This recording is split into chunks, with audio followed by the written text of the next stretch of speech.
30 నిమిషాలలో నొప్పి లేకుండా వేడికోస్ స్వయం చికిత్స. ఆవేశ హాస్పిటల్, హైదరాబాద్.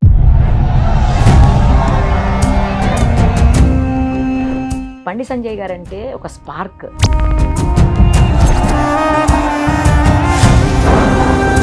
బండి సంజయ్ గారంటే ఉత్సాహం. బండి సంజయ్ గారంటే ఒక ధైర్యం. ఇన్ని రకాలైనటువంటి ఫీలింగ్స్ని జనాల్లో కల్పించగలిగిన ఈ మధ్య కాలంలో ఎవరైనా ఒక లీడర్ ఉన్నారంటే అది మీరేనని చెప్పేసి అందరూ అంటా ఉంటారు. ఒక్కొక్క నాయకుడి ఒక్కొక్క రకమైన పందం ఉంటుంది. జనతా పార్టీ జెండాను మోసిన భుజమన్నాయి 150 కోట్ల మందికి భరోసా ఇచ్చే ఒక మహానుభావుడు ఈ భుజాన్ని తడితే ఏ విధంగా అనుభూతుందో అనుకున్నా. ఈ భుజాన్ని దెబ్బలు తాకుతున్న ఓర్చుకున్న తనువువి సిద్ధాంతమే ఊపిరైన పోరాటపు తెగువవి.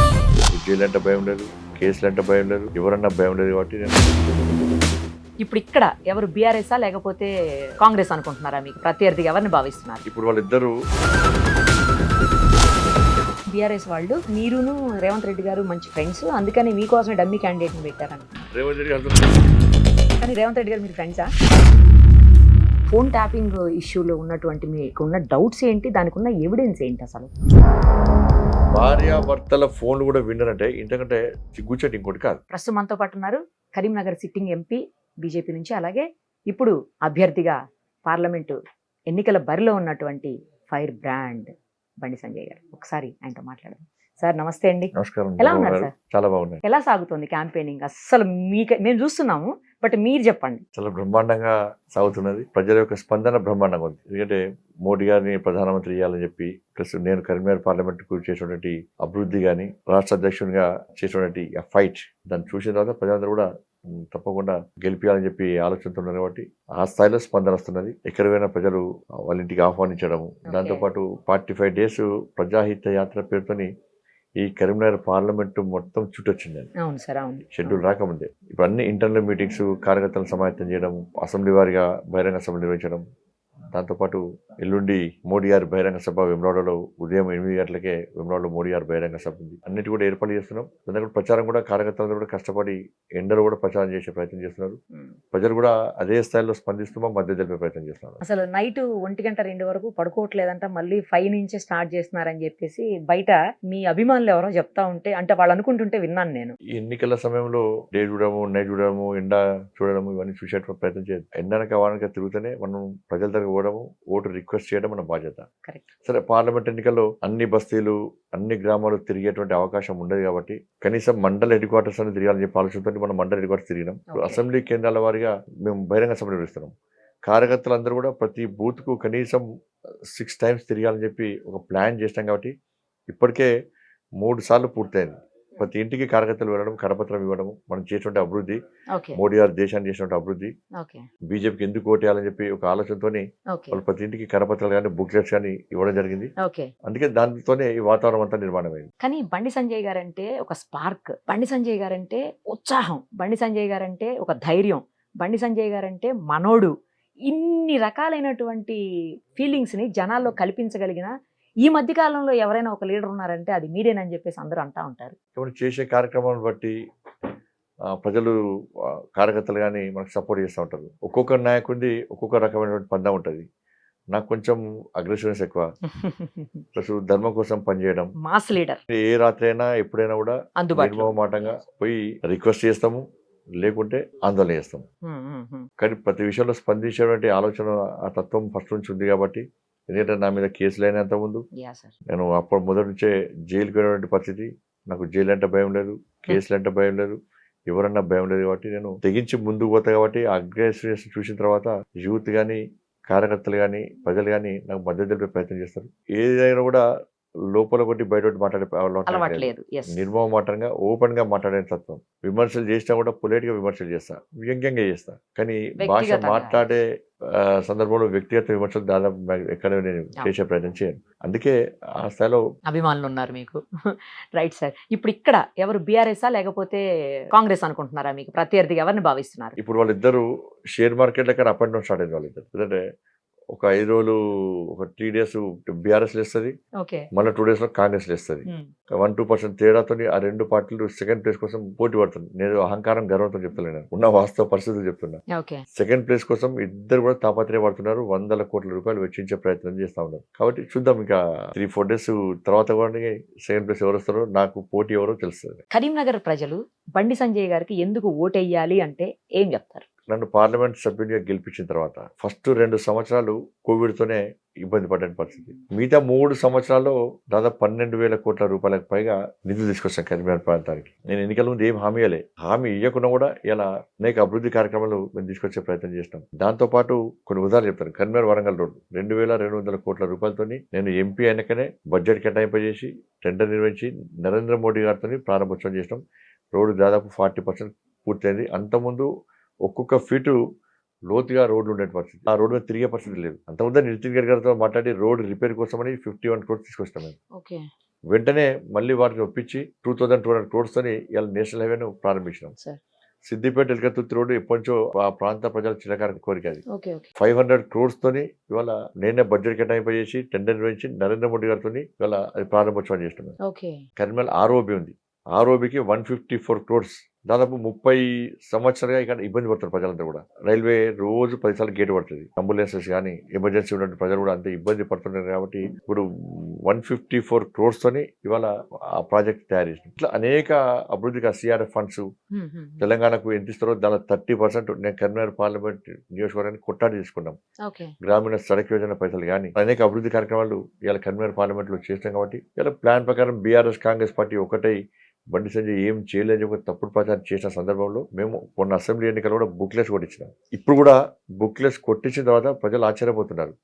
బండి సంజయ్ ఇన్ని అభివృద్ధి కార్యక్రమాలు చేస్తే బీఆర్ఎస్ కాంగ్రెస్ పార్టీ కనీసం ఇలా తప్పుడు ప్రచారం చేస్తూ ఉన్నారు. నేను అనేక సందర్భాల్లో సవాల్ చేసిన, మీరిద్దరూ ఎంపీ ఉన్నప్పుడు ఏం పనులు చేశారు? ఇవాళ మీరు అన్ని పనులు చేస్తే పోయినసారి 89,000 మెజార్టీతో నన్ను ఎందుకు గెలిపిస్తారు? కాంగ్రెస్ పార్టీ అభ్యర్థికి డిపాజిట్ ఎందుకు రాలేకపోయింది? పోయినసారి ప్రజలందరికీ వాస్తవ విషయాలు తెలుసుకున్నారు కాబట్టి ఈరోజు భారతీయ జనతా పార్టీని గెలిపించాలి, నన్ను ఎంపీ చేయాలి, నరేంద్ర మోడీ గారు ప్రధానమంత్రి చేయాలని చెప్పి ఆలోచనతో ముందుకు వస్తా ఉన్నారు. సీఎం గారు ఒక మాట అంటున్నారు, ఏంటంటే టెస్ట్ మ్యాచ్లు కావు ఇవి, T20 ఆడుతున్నాము మేము, సెమీఫైనల్స్లో బీఆర్ఎస్తో గెలిచాము, ఫైనల్స్లో బీజేపీతో గెలవబోతున్నాము అని చెప్పేసి అంటున్నారు. మరి మీరు ఇంకా అదే టెస్ట్ మ్యాచ్ల ఫార్మాట్లోనే ఉన్నారా? మీరు కూడా T20లోకి వచ్చేసారా? ఇప్పుడు దేశానికి సంబంధించిన ఎన్నికలు ఇవి, ఐపీఎల్ జరుగుతున్నది. వారికి చెప్తున్నాను, ఇది Indian political league match. IPL అంటే అలా మార్చారు పొలిటికల్ లీగ్ మ్యాచ్. ఓకే. మా కెప్టెన్ నరేంద్ర మోడీ గారు, మరి రేవంత్ రెడ్డి గారు కెప్టెన్ ఎవరు? కెప్టెన్ లేని మ్యాచ్ ఆడితే అది వృధా. అది ఫీల్డర్ ఒకదికి పోతాడు, కీపర్ ఒకదికి పోతాడు, బౌలర్ ఒకదికి పోతాడు, కుక్కలు చింపిన విస్తలేక అటు ఇటు పోతా ఉంటారు. ఇలా కాంగ్రెస్ పార్టీ పరిస్థితి అదే. అదేంటి సార్, రాహుల్ గాంధీ గారు ఉన్నారుగా, వాళ్ళ ప్రధానమంత్రి అభ్యర్థి రాహుల్ గాంధీ గారు చెప్పండి ఎందుకు చెప్తలేరు? వాళ్ళు ఇక్కడ చెప్తలేరు కదా. రాహుల్ గాంధీ గారు ప్రధానమంత్రి అంటే సగం పార్టీలు వీక్తే వాళ్ళ పార్టీ. ఇప్పటికే మమతా గారు వేరు, నితీష్ కుమార్ గారు వేరు. కాబట్టి కెప్టెన్ లేని మ్యాచ్ ఇలా కాంగ్రెస్ పార్టీ ఆడుతున్నది. కాబట్టి ఇలా టెస్ట్ మ్యాచ్, 2020, IPL అన్నిటికీ ప్రజలు సిద్ధమై ఉన్నారు. మేము 400 points-తోని ఇవాళ హ్యాట్రిక్ కొట్టబోతున్నాం. ఇవాళ మీరు 3వసారి కూడా ప్రతిపక్ష హోదా దక్కని పరిస్థితిలో మీరు డక్అవుట్ అవుతున్నారు. రీసెంట్ గా జరిగినటువంటి సభల్లో కాంగ్రెస్ నేతలు ప్రధాని గారిని, మోడీ గారిని, అలాగే అమిత్ షా గారిని కొంచెం దారుణమైనటువంటి పదజాలం, నాన్ పార్లమెంటరీ వర్డ్స్ అనాలి ఒక రకంగా, అలాంటి వర్డ్స్ తోటి దూషిస్తున్నారు. ఏ వ్యక్తి అయినా పాలిటిక్స్ లో ఉన్నప్పుడు మనం 10 మందికి స్ఫూర్తిదాయకంగా ఉండాలి. మనం మాట్లాడే భాష కానీ, మన వ్యవహార శైలి కానీ సమాజం మనం చూసి నేర్చుకోవాలి. జర కింద నుంచి వచ్చినాం కాబట్టి అధికారం ఉంది అని చెప్పి అహంకారంతో ఏ భాష పడితే ఆ భాష మాట్లాడితే ప్రజలు స్వీకరిస్తారంటే అది చాలా పెద్ద పొరపాటు, మూర్ఖత్వం అవుతుంది. మాట్లాడేటప్పుడు మన స్టేజ్ మీద ఇటుపక్క వాళ్ళు మన అంచెలు చప్పలు కొడతారు కావచ్చు, అది శాశ్వతం కాదు. కానీ ప్రజలు ఏమనుకుంటున్నారు, మనం మాట్లాడే భాషను ప్రజలు స్వీకరిస్తున్నారా, ప్రజలు ఏ విధంగా చర్చించుకుంటున్నారు అనే విషయాన్ని ఆ నాయకులు గుర్తించాలి. ఫస్ట్ ఇవాళ ప్రపంచమే ది బాస్ గా నరేంద్ర మోడీ గారిని గుర్తిస్తున్నారు, ఆ విధంగా అభిమానిస్తా ఉన్నారు. ఈ దేశ ప్రజలందరూ కూడా నరేంద్ర మోడీ గారిని ఒక మహానుభావుడుగా ఇవాళ భావిస్తా ఉన్నారు, పేద ప్రజల పెన్నిధిగా భావిస్తా ఉన్నారు. ఏ కులమన కానీ ఈ దేశాన్ని అభివృద్ధి చేసినటువంటి ఒక మహనీయుడని భావిస్తా ఉన్నారు. నరేంద్ర మోడీ గారు ప్రధానమంత్రిగా లేని దేశాన్ని ఊహించుకోలేము అనేటువంటి పరిస్థితుల్లో ప్రజలు ఆలోచిస్తున్నారు. ఇటువంటి పరిస్థితుల్లో నరేంద్ర మోడీ గారి పట్ల రాహుల్ గాంధీ గారు పాల్గొన్న సభల్లోనే, రాష్ట్ర ముఖ్యమంత్రి గారు ఉన్న సభల్లోనే వ్యంగ్యంగా ఇష్టానుసారంగా మాట్లాడితే వాళ్ళు నిరోధించాల్సినటువంటి ఆ నాయకులు దాన్ని చూసి ఆనందించడం వాళ్ళ అవివేకం. అమిత్ షా గారి పట్ల కానీ, నరేంద్ర మోడీ గారి పట్ల కానీ భారతీయ జనతా పార్టీ నాయకుల పట్ల కానీ యథా రాజా తదా ప్రజ. రాష్ట్ర ముఖ్యమంత్రి గారు ఏ విధమైన భాష ఇవాళ మాట్లాడుతున్నారో కింది స్థాయి వారు కూడా కాంగ్రెస్ పార్టీ నాయకులు అదే భాషను ఉపయోగించే ప్రయత్నం చేస్తున్నారు. ఆ భాష వల్ల మీరు 4 days నుంచి ఇంతో అంతో ఉన్నట్టు కాంగ్రెస్ పార్టీ గ్రాఫ్ మొత్తం పడిపోతా ఉన్నది. నువ్వు పొలిటికల్ పార్టీగా విమర్శలు చేయి, దాన్ని ఎవరైనా స్వీకరిస్తారు. కానీ తిట్టడమే పనిగా, బదనాం చేయడమే పనిగా పెట్టుకుంటే ప్రజలు దాన్ని స్వీకరించరు. తెలంగాణ రాష్ట్రంలో ప్రజలు నరేంద్ర మోడీ గారిని ప్రధానమంత్రి చేయాలని చెప్పి ఒక ఆలోచనతో ఫిక్స్ అయి ఉన్నారు. వాళ్ళు దాన్ని మార్చాలనుకుంటే నువ్వు అభివృద్ధి విషయంలో మార్చారు, నువ్వు ఏం చేయాలనుకున్నావో ఏం చేసినావో మాట్లాడు, దాన్ని స్వీకరిస్తారు తప్ప పాలసీ పరంగా ఈ విషయాల్లో మాట్లాడితే ప్రజలు స్వీకరించారు. ఇలా చర్చ జరుగుతుంది. ఇలా అదే ఇంత ఘోరమైన భాష నరేంద్ర మోడీ గారి మీద మాట్లాడతారా? ఆయన ఈ దేశ ప్రజలే నా కుటుంబ సభ్యులు అని చెప్పి ఇవాళ ఆయన ఒక మంచి ఆలోచన ముందుకు వస్తుంటే ఆ విధంగా మాట్లాడడం కరెక్ట్ కాదన్న విషయాన్ని వాళ్ళ ప్రజలు గుర్తిస్తా ఉన్నారు. గతంలో కేసీఆర్ గారు కానీ కేసీఆర్ కొడుకు కానీ ఆయన మాట్లాడిన భాషకే ఇవాళ టీఆర్ఎస్ పార్టీ పూర్తిగా తుడుచుకోబట్టుకుపోయింది. ఇవాళ కనబడి అడ్రస్ లేకుండా పోయింది. ఎందుకంటే కేసీఆర్ మాట్లాడే అహంకారపూరితమైన భాష, కేసీఆర్ కొడుకు మాట్లాడేటువంటి ఆ కండకవరం తలకెక్కి మాట్లాడుతాడు అప్పుడప్పుడు. ఆ భాష చూసిన తర్వాత ప్రజలందరూ చిదరించుకున్నారు. అధికారం ఉందని చెప్పి ఇంత అహంకారంగా మాట్లాడతారా? ఎవరిని పడితే వాళ్ళను ఏ భాష పడితే ఆ భాష మాట్లాడి ఇవాళ ఏ విధంగా ప్రజల చిత్కారానికి గురైనరో కాంగ్రెస్ పార్టీ నాయకులు గుర్తుంచుకోవాలి. అందుకే కేసీఆర్ను స్ఫూర్తిగా తీసుకొని, కేసీఆర్ని ఆదర్శంగా తీసుకొని ఇవాళ కాంగ్రెస్ పార్టీ నాయకులు ముందుగా ప్రయత్నం చేస్తున్నారు. ఎందుకంటే ఆ కేసీఆర్ యొక్క వ్యవహారశైలి చూసిన తర్వాత వీళ్ళు రోజు చూసి వీరు కూడా అదే పందాన్ని కొనసాగిస్తున్నారు. కాబట్టి ప్రజల లోపల అదే స్థాయిలో అతి తక్కువ సమయంలో కాంగ్రెస్ పార్టీ మీద వ్యతిరేకత వచ్చిందంటే దానికి కారణం వాళ్ళు మాట్లాడే భాష, వాళ్ళు ఇచ్చిన హామీని నెరవేర్చకపోవడం. అని యాక్చువల్లీ మీరంతా మోడీ గారిని నమ్ముకొని ముందుకు పోతున్నారు, పెళ్లి పెద్దను చూసి పిల్లనిస్తారా అని చెప్పేసి కామెంట్ చేస్తున్నారు సీఎం గారు. పెళ్లి సంబంధం గురించిదే పెళ్లి పెద్ద. ఆయన పోయే ఈ అబ్బాయి మంచోడు, ఈ అమ్మాయి మంచిది, వీళ్ళ కుటుంబం మంచిది, కాబట్టి నేనే పెద్దన్న పాత్ర పోషిస్తా, ఏ కష్టం వచ్చినా ఏ ఇబ్బంది వచ్చినా నేనే బాధ్యత వహిస్తా అని చెప్పి చేస్తారు. మాకు పెద్ద నరేంద్ర మోడీ గారే, మీకు పెద్ద లేడు, మీరు పెద్ద అనుకుంటే నాకు పెళ్లి కాలేదు కాబట్టి ఆ పెద్దరికం తెలియదు అనుకోము. అందుకే ఓ పిల్లలు చూసి పెళ్లి చేస్తే నెక్స్ట్ పెళ్లి పెద్ద అయ్యే అవకాశం ఉంటుంది. మన నాయకునికి పెళ్లి కాలే, ఆయనకు పెళ్లి చేయడానికి పెళ్లి పెద్ద లేరు కాంగ్రెస్ పార్టీ. కాబట్టి మేము పక్కా చెప్తున్నాం, నరేంద్ర మోడీ గారిని చూసి ఓటేమంటున్నాం. నరేంద్ర మోడీ గారు ఈ దేశ ప్రధాని కావాలని చెప్పి ప్రజలందరూ ఆలోచిస్తున్నారు. కాబట్టి మీరు రాహుల్ గాంధీని ప్రధానమంత్రి చేస్తున్న ముందు రండి. మోడీ వర్సెస్ రాహుల్ గాంధీ, దానికి సిద్ధమా? ఒకసారి రాహుల్ గాంధీ అంటారు, ఒకసారి రాహుల్ గాంధీ పేరే చెప్పరు, ఒక ప్రాంతంలో రాహుల్ గాంధీ ఫోటోనే పెట్టుకోవట్లేరు. అసలు నేను అడుగుతున్నా, కాంగ్రెస్ పార్టీ అధికారంలోకి ఎట్లా వస్తుంది? ఈ ఎన్నికలు దేశ ప్రధానమంత్రి నిర్ణయించే ఎన్నికలు.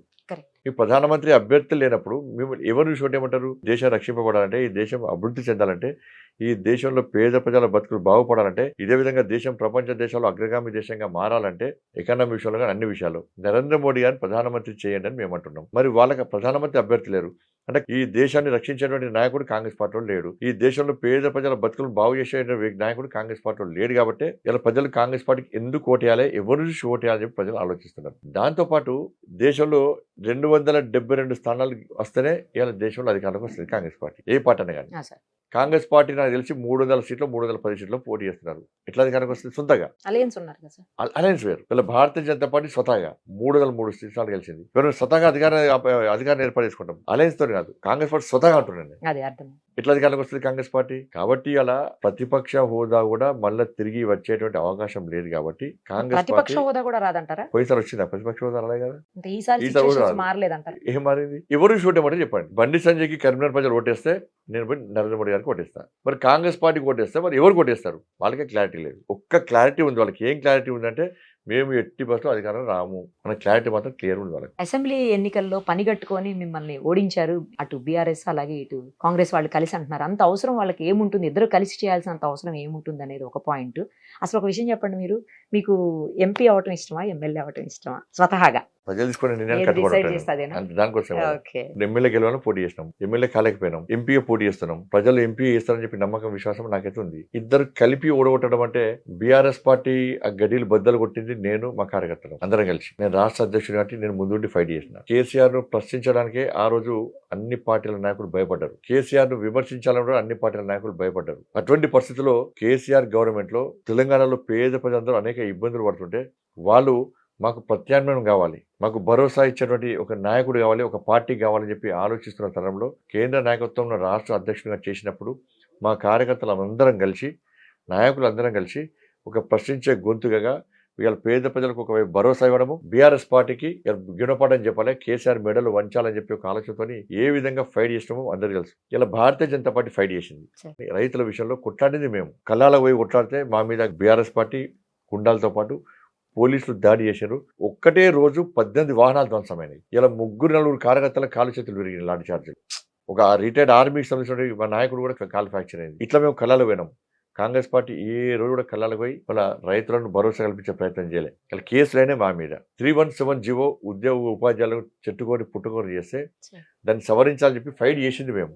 నా పార్లమెంట్ కార్యాలయంలో ఫైట్ చేస్తే నా పార్లమెంట్ కార్యాలయంలో పెద్ద ఎత్తున పోలీస్ బలగాలు వచ్చి దాడి చేసి నన్ను తీసుకుపోయి అరెస్ట్ చేసి ఫైర్ ఇంజన్తో కొట్టారు, కట్టన్ మిషన్తో దాడి చేశారు. మా కార్యకర్తలు 4-3 మహిళా కార్యకర్తలకు ఫ్రాక్చర్స్ అయినాయి. తీసుకుపోయి నన్ను జైల్లో వేసారు, మా కార్యకర్తలు జైల్లో వేసారు.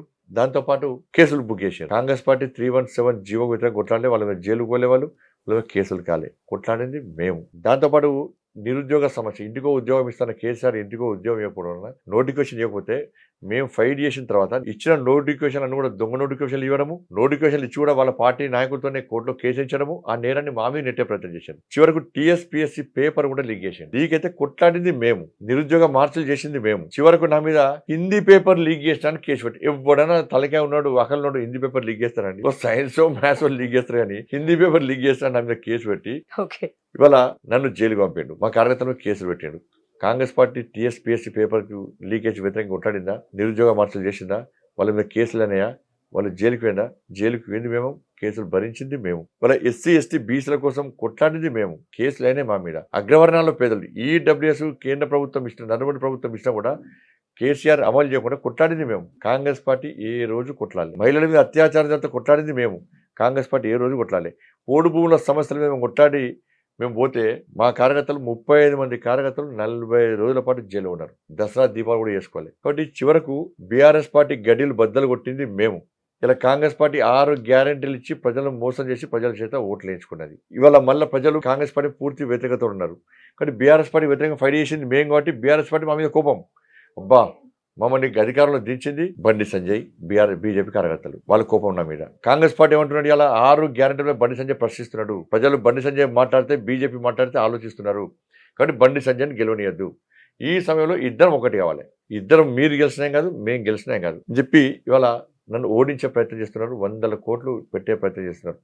దానికి తోడు ఇక్కడ కాంగ్రెస్ పార్టీ సంబంధించిన నాయకుడు బీఆర్ఎస్ పార్టీతో కుమ్మక్కాడు. బీఆర్ఎస్ పార్టీ అభ్యర్థి గారు పోటీ చేస్తాను ఆలోచన పాప ఆయనకు లేదు. నేను పోటీ అయ్యా ఇక్కడ గెలవమని చెప్పి అన్న తర్వాత కూడా కేసీఆర్ నువ్వు మా కుటుంబ సభ్యునివి, నువ్వే పోటీ అయ్యా అంటే ఇలా మేమేం కావాలి, పార్టీ ఏం కావాలి, కాబట్టి నా మాట నమ్మి నువ్వు కంపల్సరీ పోటీ చేయాలని చెప్పి కేసీఆర్ గారు చెప్పిన తర్వాత కేసీఆర్ కొడుకుకు ఇక్కడ మంత్రికి చాలా సన్నిహిత సంబంధాలు, వాళ్ళ కుటుంబ సభ్యులతో మంచి సంబంధాలు ఉంటాయి. నాకు 2 దోస్తులు. కాబట్టి ఆయన ఏం చేసిండు, మేము ఎట్టి వల్ల సెకండ్ ప్లేస్ రావాలి, కాబట్టి నువ్వు కాంగ్రెస్ పార్టీ నుంచి డమ్మీ అభ్యర్థిని పెట్టు అని చెప్పినాక ఇక్కడ మంత్రి ఇలా కాంగ్రెస్ పార్టీ నుంచి ఒక డమ్మీ అభ్యర్థి. ఆయన కాంగ్రెస్ పార్టీ జెండా పట్టలే, ఏ ప్రజా ఉద్యమంలో పాల్గొనలే, ఆయన ఎప్పుడు ప్రజల్లోకి రాలే, ఎప్పుడు ప్రజా సమస్యలు పట్టించుకున్న పాపన వరదు.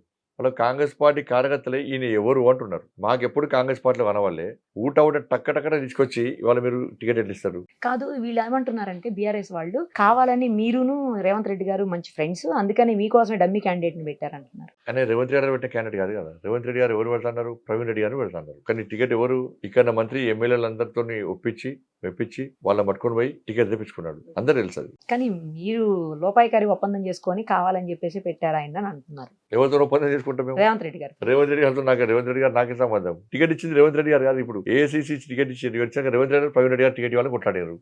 కానీ ఎవరు టికెట్ ఎవరు చెప్తే టికెట్ వచ్చింది? కానీ రేవంత్ రెడ్డి గారు మీరు ఫ్రెండ్సా?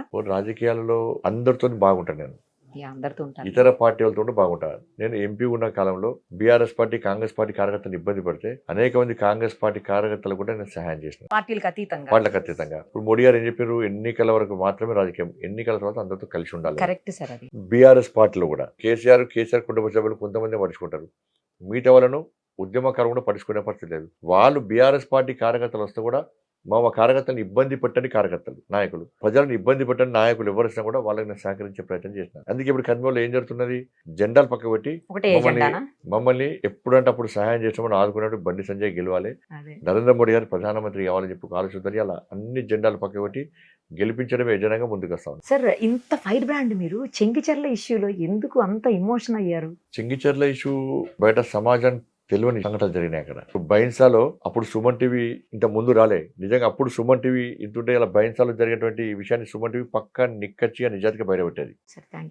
ఏమైందంటే చెంగిచెర్లలో హోలీ కంటే ముందు రోజు ఆ వర్గం ఎస్టీ సామాజిక వర్గానికి సంబంధించిన వాళ్ళకు ఒక ఆచారం ఉంటుంది. అమ్మవారిని తీసుకొచ్చి హోలీ కంటే ముందు కాముడి కాల్స్తామంటారు. వాళ్ళు అమ్మవారిని ప్రతిష్ఠించి దాని చుట్టూ ప్రదక్షిణ చేసి వాళ్ళ పూజలు చేస్తూ ఉంటారు. వాళ్ళు అదే కార్యక్రమాన్ని చేసుకొని అలా సౌండ్ పెట్టుకొని డాన్సులు చేస్తూ ఉన్నారు. రాముని పాట పెట్టుకొని. అక్కడ ముస్లిమ్స్ ఇన్లే కేవలం 3-4 ఇల్లు ఉంటాయి.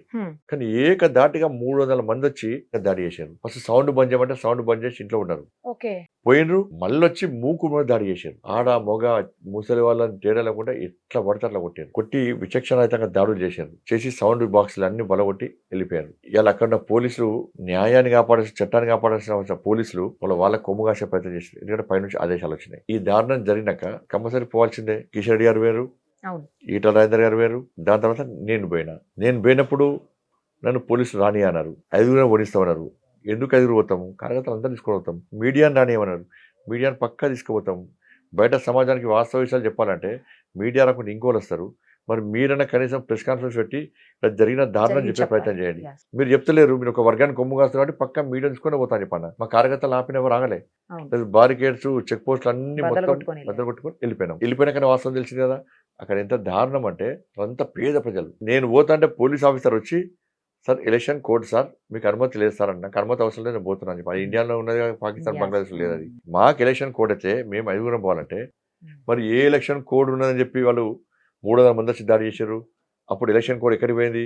మీ పోలీస్ అధికార యంత్రం ఏడిపోయింది? వీళ్ళ ప్లేస్కు వాళ్ళు వచ్చారు, వాళ్ళ ప్లేస్కి వీళ్ళు పోలే. మరి ఎంతమందిని అరెస్ట్ చేశారు, ఎంతమంది నాన్ అవైలబుల్ కేసు పెట్టారు. ఇట్లా జరిగినప్పుడు పోలీసులు ఏం చేస్తారు? వాళ్ళ మీద కేసు పెట్టారు. వాళ్ళను సంతృప్తి పరచడానికి మళ్ళీ మా మీద కూడా కేసులు పెడతారు. మా మీద 5 కేసు, వాళ్ళని 5 అరెస్ట్ చేస్తారు. ఎవరు తప్పు చేసినా వాళ్ళ మీద కేసు పెట్టారు. అప్పుడు పోలీసు అంటే మేము సమానంగా చూస్తున్నాం అంటారు. సమానంగా చూడడం అంటే ఏంది? ఎవరు తప్పు చేసినా కూడా వానికి కఠినంగా శిక్ష సమానం అంటారు. మేము తప్పు చేయకుండా మా మీద 5 కేసులు, 5 అరెస్ట్ చేసి వాళ్ళని 5 అరెస్ట్ చేసి సమానత్వం కాదు. దాన్ని కానీ పోయి వాళ్ళతో మాట్లాడే ప్రయత్నం చేసినాం. ఇప్పుడే కాదు, గతంలో కూడా అమ్మాయి పేరు పెట్టి ఈ అమ్మాయి ఇన్ని వందలకు వస్తే తీసుకుపోండి, ఫోన్ నెంబర్ రాసేవాళ్ళు. ఇట్లా దారుణం. అక్కడ నా అమ్మాయిలను రాత్రి తీసుకుపోయి పోలీసులు మహిళలను చూడకుండా తీసుకుపోయి ఎట్లా కొట్టినంటే వాతలు వచ్చినాయి. పోలీస్ ఆఫీసర్ ఒక ప్రెగ్నెన్స్ లేడీ, ఆ లేడీ మా భర్తను కొట్టకుండా సార్ అంటే తీసుకొచ్చి ఇక్కడనే కొట్టాను. ప్రెగ్నెన్స్ ఉన్న అమ్మాయిని కూడా వేధించే ప్రయత్నం చేశారు. రిమాండ్ అటువంటి ఒక మహిళ, ఆమెకు అప్పటికే అంతకుముందు ఆమె పేషెంట్, ఆమె చిన్న పాప ఉన్నది, పాలాగే పాప. ఆమె తీసుకుపోయి హెల్త్ మంచిగా తీసుకుపోయి రిమాండ్ చేశారు. ఆ పాప ఏడుస్తూ ఉన్నది. వాళ్ళు చేసిన తప్పేంది? వాళ్ళ ప్రాంతంలో హోలీ పండుగ సందర్భంగా వాళ్ళు భక్తి పాటలు పెట్టుకొని డాన్స్ చేయడమే వాళ్ళు చేసిన పొరపాటు. దీన్ని మేము పోయి మాట్లాడితే మళ్ళీ దీన్ని మతతత్వం, మా మీద కేసులు. ఈ సంఘటన జరిగింది. ఇది అక్కడ ప్రతిరోజు ఇబ్బంది ఎదుర్కొంటున్నారు. వీళ్ళ ప్లాన్ ఏంటంటే అక్కడ ఉన్న వాళ్ళ గుడిసెలను అక్కడి నుంచి శాశ్వతంగా తొలగించాలి, ఆ స్థలాన్ని కబ్జా చేయాలి. అక్కడ ఒక మాఫియా దంద నడుస్తుంది. ఇలా ఈ గొడవ జరిగితే అందరం నాయకులు వస్తే మీడియా ఫోకస్ చేస్తే ఆ మాఫియా దంద బయటపడుతుంది. కాబట్టి ఆ మాఫియా దంద బయటపడకుండా ఉండాలి, ఎవరి దృష్టి ఉండద్దు ఈ ప్రాంతం మీద అని చెప్పి వీళ్ళు ఒక ప్లాన్ చేయడం వలన ఇవాళ అక్కడ ఇబ్బంది పడే ప్రజలు ఇబ్బంది పడుతూనే ఉన్నారు. కాబట్టి అక్కడ హిందువులకు భరోసా కల్పించాలి, ఒక ధైర్యం కల్పించడానికి నేను వెళ్ళడం జరిగింది. రీసెంట్ గా మీ కిషన్ రెడ్డి గారు కామెంట్ చేశారు, మా కరీంనగర్ సింహం గెలుపు తథ్యం, అక్కడ ఖాయం పక్క, ఇంకా ఆయన అక్కడ ప్రచారం చేయాల్సిన అవసరం కూడా లేదు అనేసి. ఏంటి ఇప్పుడు పక్క కాన్స్టిట్యున్సీస్ మీద ఏమన్నా కాన్సన్ట్రేట్ చేయబోతున్నారా మీ వాళ్ళని గెలిపించడానికి? ఈ తెలంగాణ రాష్ట్రంలో కిషన్ రెడ్డి గారి నేతృత్వంలో 10 నుంచి 12 సీట్ల వరకు కూడా మేము 17 సీట్లు గెలవాలని ప్లాన్ చేస్తున్నాం. 10 నుంచి 12 సీట్లు గెలిచే అవకాశాలు ఉన్నాయి. కాబట్టి ఈ పార్లమెంట్ ఎన్నికల్లో అందరూ అనుభవం ఉన్న నాయకులే పోటీ చేస్తూ ఉంటారు. కాబట్టి నేను కూడా కరీంనగర్ పార్లమెంట్ అభ్యర్థిగా పోటీ చేసినప్పుడు ఇక్కడ కూడా చాలా ప్రచారం చేయాల్సిన అవసరం ఉంటుంది. 7 నియోజకవర్గాలు అసెంబ్లీ నియోజకవర్గాలు ఉంటాయి. కాబట్టి వేరే ప్రాంతానికి పోయేటువంటి సమయం లేదు. కాబట్టి ఇక్కడనే ప్రచారం చేసే ప్రయత్నం చేస్తాను. ఎందుకంటే అసెంబ్లీ ఎన్నికల సందర్భంగా నేను మొత్తం బయట తిరిగినాం. ఇక్కడ ఇబ్బంది వచ్చింది. 3000 ఓట్లతో ఓడిపోయాను. 1500 ఓట్ల వస్తే గెలిచేవాడిని. కానీ సమయం ఇబ్బంది ఉండడం వలన ఇవాళ అట్లా వచ్చింది. ఈసారి తప్పకుండా మనం ఇక్కడనే సమయం ఇచ్చి పనిచేయాలనుకుంటున్నాం. కాబట్టి బయటికి వెళ్ళే అవకాశం లేదు, వెళ్ళాలనే ఆలోచన కూడా లేదు, ఎందుకంటే టైం లేదు కాబట్టి. సార్ ఫైనల్ గా ఒకటి చెప్పండి, మీకు ఫోన్ ట్యాపింగ్ ఇష్యూలో ఉన్నటువంటి మీకు ఉన్న డౌట్స్ ఏంటి, దానికి ఉన్న ఎవిడెన్స్ ఏంటి? అసలు గతంలో కేసీఆర్ ప్రభుత్వంలో అందరికి వాట్సాప్ కాల్ చేసేవాళ్ళు, సిగ్నల్ కాల్ చేసేవాళ్ళు, అంటే ఫేస్ టైం చేసేవాళ్ళు. ఎప్పుడైనా నార్మల్ కాల్ మీరు చేసినరా? చేసే పరిస్థితి లేదు. ఈ భయానక వాతావరణాన్ని సృష్టించేది ఎవరు? కేసీఆర్ కుటుంబం. చివరికి ఇది వాస్తవం బయటకు వచ్చింది. భార్యాభర్తల ఫోన్లు కూడా విన్నారంటే ఇంతకంటే సిగ్గుచేటు ఇంకోటి కాదు. ఇటువంటి పరిస్థితుల్లో ఫోన్ ట్యాపింగ్ వ్యవహారం జరుగుతూ ఉన్నది. ఇది వాస్తవం అని చెప్పి అందరికీ తెలుసు. ఇది అసెంబ్లీ ఎన్నికల సందర్భంగానే జరుగుతుంది. ఇవాళ ఇది బయటకు వస్తున్నది, ప్లాన్ చేస్తున్నారు. ఎందుకంటే ప్రభాకర్ రావు అనే వ్యక్తి ఇంటెలిజెన్స్ ఆఫీసర్.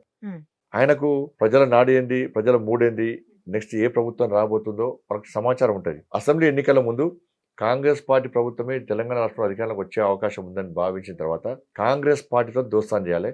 నేను కాంగ్రెస్ పార్టీ అధికారంలోకి వచ్చినాక ఫోన్ ట్యాపింగ్ 80% బయటకు వస్తుంది, కానీ మేమేం కాపాడుకోవాలన్న ఒక ఆలోచనతో కాంగ్రెస్ పార్టీలో కొంతమంది నాయకులతో కుమ్మక్కని. దానికి కరీంనగర్ సెంటరే.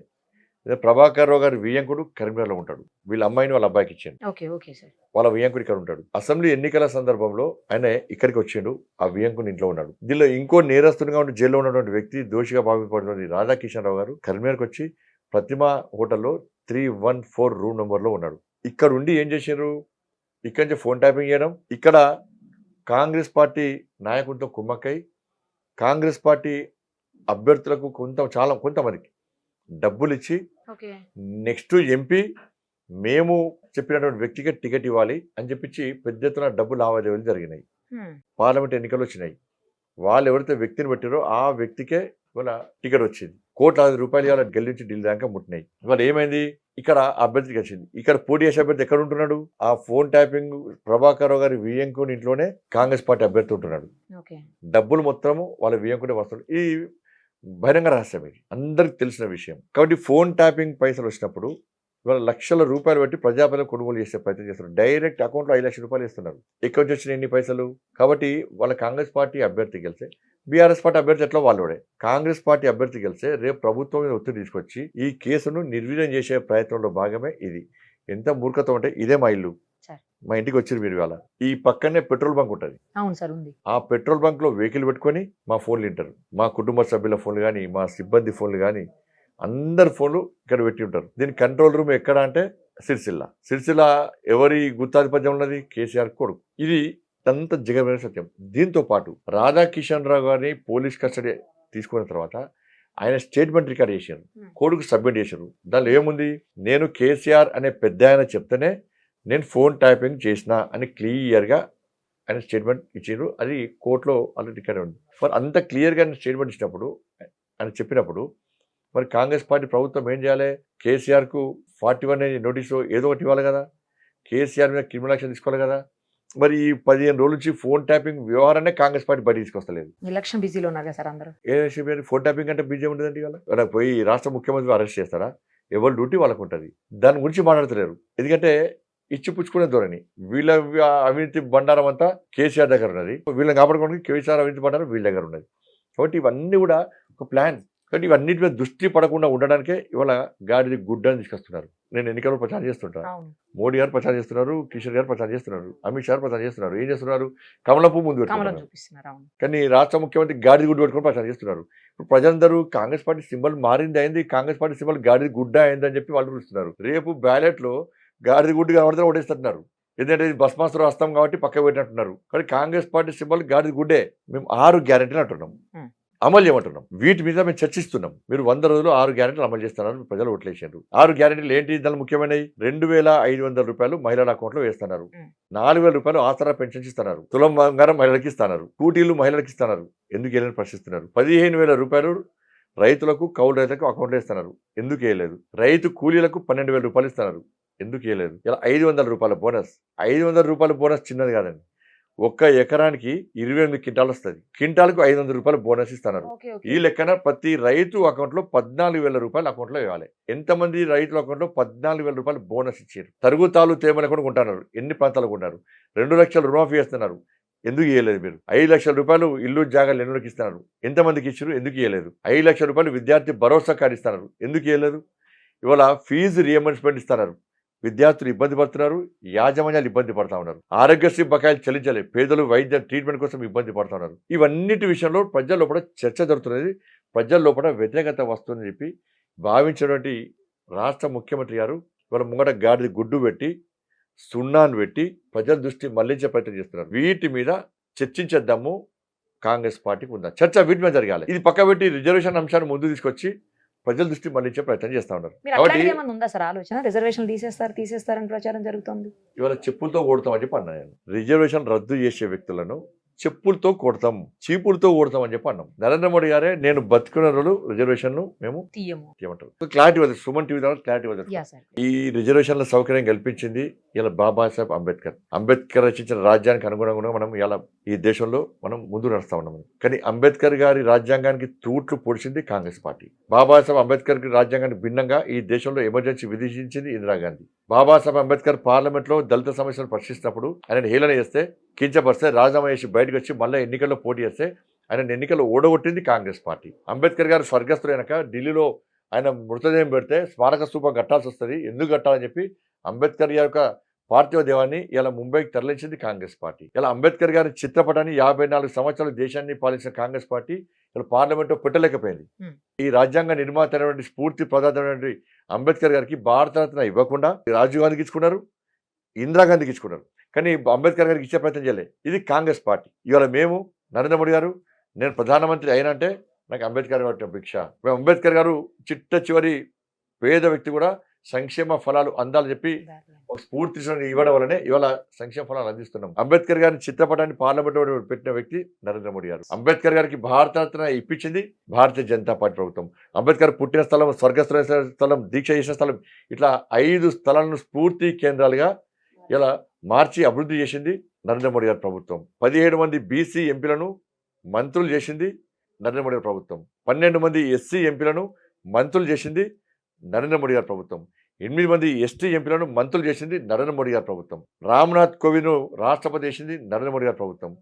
ద్రౌపది ముర్ము గారిని రాష్ట్రపతి చేయాలనుకుంటే ఓడగొట్టాలని చూసింది కాంగ్రెస్ బీఆర్ఎస్ పార్టీలు, చేసింది నరేంద్ర మోడీ ప్రభుత్వం. ఇలా 33% మహిళలకు రిజర్వేషన్ ఇవ్వాలని చెప్పి సంకల్పం తీసుకున్నది నరేంద్ర మోడీ గారి ప్రభుత్వం. అగ్రవర్ణాల్లో పేదలకు ఈడబ్ల్యూఎస్ ఇచ్చింది నరేంద్ర మోడీ ప్రభుత్వం. మేము రిజర్వేషన్ ఇస్తున్నట్లా, రిజర్వేషన్ తొలగిస్తున్నట్లా, దీని మీద చర్చ జరగాలి. ఇవాళ కాంగ్రెస్ పార్టీ రాజ్యాంగానికి భిన్నంగా కోర్టు తీర్పుకు వ్యతిరేకంగా మతపరమైన రిజర్వేషన్లను తీసుకొచ్చింది కాంగ్రెస్ పార్టీ. ఇలా ముస్లింలను బీసీలుగా గుర్తిస్తూ 4% రిజర్వేషన్ కాంగ్రెస్ పార్టీ హయాంలో ఇస్తే నష్టపోయిన వాళ్ళు బీసీలు నష్టపోయారు, హిందువులు నష్టపోయారు. మొన్న కాదు, అంతకుముందు జిహెచ్ఎంసీ ఎన్నికల్లో ఇలా ప్రజలు ఆలోచించాలి. అంతకుముందు జిహెచ్ఎంసీ ఎన్నికల్లో ఈ 4% రిజర్వేషన్ వల్ల ఇలా హిందువులు గెలవాల్సిన 30 స్థానాల్లో, కార్పొరేషన్ స్థానాల్లో ఎంఐఎం పార్టీ గెలిచింది. దాన్ని కాంగ్రెస్ పార్టీ సమాధానం చెప్పాలి. మేము రిజర్వేషన్లు 80% రద్దు చేయం అని మేము ప్రమాణపూర్వకంగా చెప్తున్నాం. భగవంతుని మీద ప్రమాణం చేసి చెప్తున్నాం. ఇలా కాంగ్రెస్ పార్టీ ప్రమాణం చేయాల్సిన అవసరం ఉంది. వాళ్ళ అధికారంలోకి వస్తే, లేకపోతే ఇప్పుడు వచ్చే అధికారంలోకి వచ్చి తెలంగాణ రాష్ట్రంలో వచ్చారు, మేము 80% మతపరమైన రిజర్వేషన్లు, రాజ్యాంగానికి విరుద్ధంగా ఉన్న మతపరమైన రిజర్వేషన్లను 80% ఇయ్యము అని ప్రమాణం చేసే దమ్ము వాళ్ళకుందా? మేము హిందువుల పుట్టగొట్టము, బీసీలు, ఎస్సీ, ఎస్టీ, అగ్రవర్ణాల పేదల పుట్టగొట్టమని చెప్పి ప్రమాణం చేసే దమ్ము వాళ్ళకుందా? దీని మీద చర్చ జరగాలి. ఇది వాస్తవ విషయం కాదు. దీన్ని పక్కకు పెట్టి రిజర్వేషన్ రద్దు చేస్తారట అంటే, ఇవాళ సవరణ, సెక్యులర్ అనే పదం తీసేయాలని చెప్పి ఒక నాయకుడు అన్నాడు. రాజ్యాంగాన్ని సవరించాలన్నాడు. రాష్ట్ర ముఖ్యమంత్రి గారు ఏమంటున్నారు? చెప్పుతో కొట్టాలంటున్నాడు. అంటే రాజ్యాంగ సవరణ చేస్తేనే మీరు చెప్పుతో కొట్టాలనుకుంటే, ఈ దేశంలో 54 సంవత్సరాల కాంగ్రెస్ పార్టీ పాలనలో 100 సార్లు రాజ్యాంగాన్ని సవరించారు. మరి ఎన్నిసార్లు చెప్పుతో కొట్టాలి? కాబట్టి అన్ని విషయాలను తప్పుదారు పట్టించి ఇవాళ ప్రజల దృష్టి మళ్లించడానికి ఏంటంటే 6 గ్యారెంటీల మీద ప్రజల దృష్టి మళ్లించే ప్రయత్నంలో భాగమే ఈ గాడిద గుడ్డు వేషం. కాబట్టి మీ గుర్తు గాడిద గుడ్డ, బస్ మాస్టరా అస్తమా, కాంగ్రెస్ పార్టీ తెలుసుకోవాలి. Right sir. చివరిగా సుమన్ టీవీ ద్వారా కరీంనగర్ ప్రజలకు ఏం చెప్తారో చెప్పండి. మీరు గతంలో నన్ను పార్లమెంట్ అభ్యర్థిగా ఎంపీగా గెలిపించిన తర్వాత 2 సంవత్సరాలు కోవిడ్తో పోయినప్పటికీ 3 సంవత్సరాలు 12,000 కోట్ల రూపాయలకు పైగా నరేంద్ర మోడీ గారి ప్రభుత్వం ఇచ్చిన నిధులు తీసుకొచ్చినటువంటి వ్యక్తిని నేను. మీరు నాకు ఓటేసి గెలిపించిన తర్వాత, నన్ను రాష్ట్ర అధ్యక్షుడిగా మా జాతీయ నాయకత్వం చేసిన తర్వాత, ఇవాళ తెలంగాణ రాష్ట్రంలో మోడీ రాజ్యం రావాలి, రామరాజ్యం రావాలి, కరీంనగర్ పార్లమెంట్కి మనం ఎక్కువ నిధులు తీసుకొచ్చుకోవచ్చు, ఎక్కువ అభివృద్ధి చేసుకోవచ్చు అని చెప్పి ఒక కసితోని ఇవాళ తెలంగాణ రాష్ట్రంలో ఏ విధంగా ఉద్యమాలు చేసినా, ఏ విధంగా పోరాటాలు చేసినా మీ అందరికీ తెలుసు. ఇలా కేసీఆర్ ప్రభుత్వానికి వ్యతిరేకంగా నేను రాష్ట్ర అధ్యక్షుడిగా ఉన్నప్పుడు ఫైట్ చేస్తున్న తరుణంలో నా మీద 109 కేసులు నా మీద ఉన్నాయి. 2 సార్లు జైలుపోయినా. అన్ని ఉద్యమాలు చేసిన వ్యక్తిని. ఈ కరీంనగర్ గల్లీలో నేను ఏ విధంగా ధర్మం కోసము, పేద ప్రజల కోసం ఫైట్ చేసినో మీ అందరికీ తెలుసు. మీరు ప్రోత్సహించినటువంటి కార్యకర్త నేను, మీరు తయారు చేసినటువంటి కార్యకర్త నేను. గల్లీలో ఒక కార్యకర్తను ఢిల్లీ వరకు పంపించినటువంటి మహానుభావులు కరీంనగర్ పార్లమెంట్ నియోజకవర్గ ప్రజలు. ఇలా మీరు నాకు ఓటేసి గెలిపిస్తేనే నేను నరేంద్ర మోడీ గారికి ఓటేసిన. నరేంద్ర మోడీ గారికి ఓటేసినే 370 ఆర్టికల్ రద్దయింది, 3 తలాక్ రద్దయింది, అయోధ్యలో రామ మందిర నిర్మాణం జరిగింది, కరీంనగర్కు 12,000 కోట్ల రూపాయలకు పైగా నిధులు వచ్చినాయి. ఇవాళ మీరు పెంచి పోసిన కార్యకర్త నేను. ఆపదొస్తే కష్టం వస్తే ఎప్పుడొచ్చినా ఫైట్ చేసినటువంటి వ్యక్తి నేను. వాళ్ళ నాకు పోటీగా 2 అభ్యర్థులు పోటీ చేస్తున్నారు. వాళ్ళు ఎప్పుడైనా మీకు అందుబాటులో ఉన్నారా? ఎప్పుడైనా ప్రజా ఉద్యమాల్లో జైలుకు పోయినరా? వాళ్ళ మీద ప్రజా ఉద్యమాలు చేస్తే వాళ్ళ మీద కేసులు అయినాయా? వాళ్ళిద్దరు కూడా ఇలా వ్యాపారాలు చేసే వ్యక్తులు. వ్యాపారం చేసిన డబ్బును కాపాడుకోవడానికి, ఇంకా వ్యాపారాలు చేయడానికి ఇలా ఎన్నికల బరిలో ముందుకు వస్తున్నారు. కావాలనే నా మీద తప్పుడు ప్రచారం చేసే ప్రయత్నం చేస్తున్నారు. కానీ ఈ దేశ ప్రధాని నిర్ణయించే ఎన్నికలు. మా ప్రధానమంత్రి అభ్యర్థి నరేంద్ర మోడీ గారు. వాళ్ళ ప్రధానమంత్రి అభ్యర్థి ఎవరో ఇంతవరకు వాళ్ళు కనీసం చెప్పలేకపోతున్నారు. కానీ వాళ్ళకి ఓటేస్తే వాళ్ళ మూసినది వేసినట్లే. మీరు నాకు ఓటేస్తే నేను నరేంద్ర మోడీ గారికి ఓటేస్తాను. కానీ నరేంద్ర మోడీ గారు ప్రధానమంత్రిగా లేని దేశాన్ని ఊహించుకోవడం చాలా కష్టం. ఈ దేశం రక్షింపబడాలంటే, ఈ దేశం అభివృద్ధి చెందాలంటే, ఈ దేశంలో పేద ప్రజల బతుకులు బాగుపడాలంటే, కరీంనగర్ పార్లమెంటు నియోజకవర్గానికి అధిక నిధులు రావాలంటే వీళ్ళ భారతీయ జనతా పార్టీ అభ్యర్థిగా పోటీ చేస్తున్న నన్ను భారీ మెజార్టీతో గెలిపించాల్సిందిగా మీ అందరికీ విజ్ఞప్తి చేస్తున్నాను. భారత్ మాతాకి జై, జై శ్రీరామ్. Thank you sir. చాలా బిజీలో పాపం ప్రజలతోటి ప్రతి క్షణం కలుస్తూ తినడానికి కూడా సమయం లేనటువంటి ఈ పరిస్థితుల్లో మాకు టైం ఇచ్చారు, ఇంత టైం, క్వాలిటీ టైంని. Thank you sir. మరోసారి మీరు అఖండ మెజారిటీ తోటి గెలిచి పార్లమెంట్లో మీ గళాన్ని వినిపించాలని మనస్ఫూర్తిగా కోరుకుంటూ థ్యాంక్ యూ సార్. మాకు కూడా సహకరిస్తున్నటువంటి సుమన్ టీవీ యాజమాన్యానికి, సిబ్బందికి, ప్రేక్షకులకు అందరూ కూడా హృదయపూర్వక ధన్యవాదాలు, అభినందనలు. సుమన్ టీవీలో మీ పర్సనల్ అండ్ బిజినెస్ ప్రమోషన్స్ కోసం కింది నెంబర్కి కాంటాక్ట్ చేయండి.